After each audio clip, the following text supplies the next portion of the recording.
Salut! Vous regardez le premier épisode de One Take. J'ai reçu pas mal de projets suite à la vidéo de présentation de la chaîne. D'ailleurs, si vous voulez m'envoyer vos projets, utilisez l'adresse mail qui s'affiche à l'écran. Et je la mets aussi dans la description.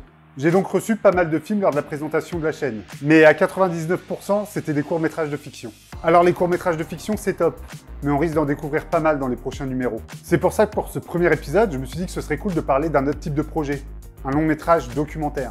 L'extravagante petite vie de J.C.D. Dreyfus est donc un documentaire de 53 minutes. Comme son nom l'indique, ce documentaire est consacré à ce grand monsieur du cinéma français qu'est Jean-Claude Dreyfus. Le film est réalisé par 3 jeunes réalisateurs, Yannick Bruni, Adrien Juncker et Lucas Stoll. Pour beaucoup d'entre vous, vous devez connaître Jean-Claude Dreyfus pour 2 raisons. La première, c'est parce que c'est un des acteurs récurrents des films de Jean-Pierre Jeunet. Et ensuite, bien sûr, parce qu'il a été le célèbre Monsieur Marie dans les pubs du même nom. Mais Jean-Claude Dreyfus, c'est bien plus que ça. Et c'est en grande partie ce que ce documentaire nous prouve. Un grand monsieur pour une grande carrière.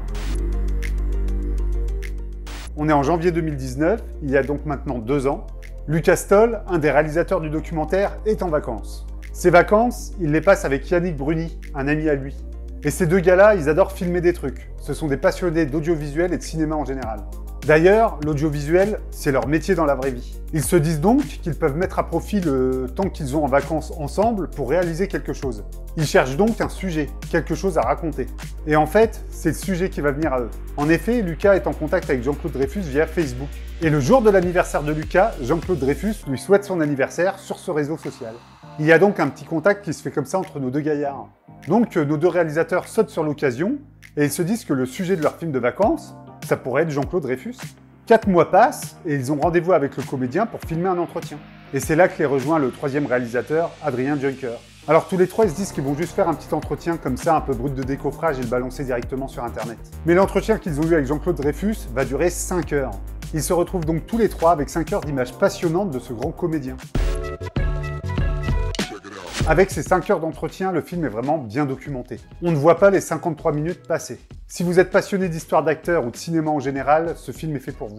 Jean-Claude Dreyfus y est sincère, touchant, honnête et sans langue de bois. Producteur de merde. Il revient sur toute sa carrière et c'est là qu'en fait on se rend compte que Jean-Claude Dreyfus c'est pas juste Monsieur Marie dans les pubs, mais c'est un monument du cinéma français. On y découvre aussi des images de films que personnellement j'avais jamais vues. Outre les images d'archives, il y a aussi de magnifiques scénettes de Jean-Claude Dreyfus dans son quotidien. Ces scènes ont été tournées par Lucas Stoll lui-même. Ces scénettes sont magnifiques, l'image est top, la musique incroyable et le montage au cordeau.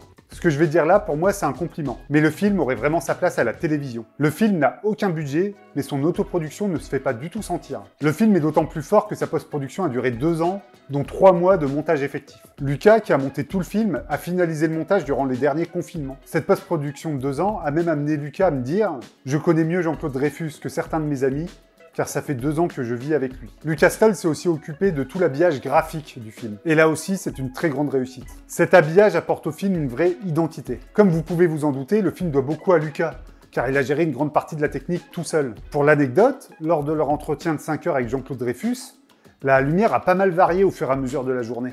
Pour pallier à ça, Lucas en post-prod a été très malin et a donné aux interviews un look old VHS. Et bordel, ça fonctionne vachement bien parce que c'est raccord avec le sujet. Vous l'aurez compris, on n'est pas dans un documentaire un peu plan-plan et chiant. Le film est dynamique sans pour autant abandonner les émotions. Je l'invite même à bouffer chez moi. Non mais tu sais de qui je parle là, Jean-Claude? Oui, j'ai compris, c'est Ridley Scott, oui. En un mot, on ne s'ennuie pas devant le film. Surtout que le film est découpé en chapitres et que ça le rend très bien rythmé. Jean-Claude Dreyfus a apporté lui-même au film ses propres images d'archives. Tout comme Jean-Pierre Jeunet lui-même, qui a fourni à Lucas des bouts de storyboard pour les mettre dans le documentaire. Le projet est donc très fédérateur. Le film est actuellement au mixage son. J'ai eu la chance de le voir en avant-première. Mais ce qui est cool, c'est que le film sera disponible sur YouTube le 1er novembre. Bien sûr, je vous mettrai le lien du documentaire dans la description de la vidéo. Honnêtement, c'est super que le film se retrouve bientôt disponible pour tous sur Internet. Si on y réfléchit un peu plus, le film, il pourrait pas vivre autrement. Ou alors avec un budget impensable et presque inestimable. En effet, quand on voit le nombre d'images d'archives et d'extraits de films présents dans le documentaire, financer tout ça, acheter les droits de ces extraits, ça aurait coûté une fortune. Et donc le film n'aurait jamais pu voir le jour.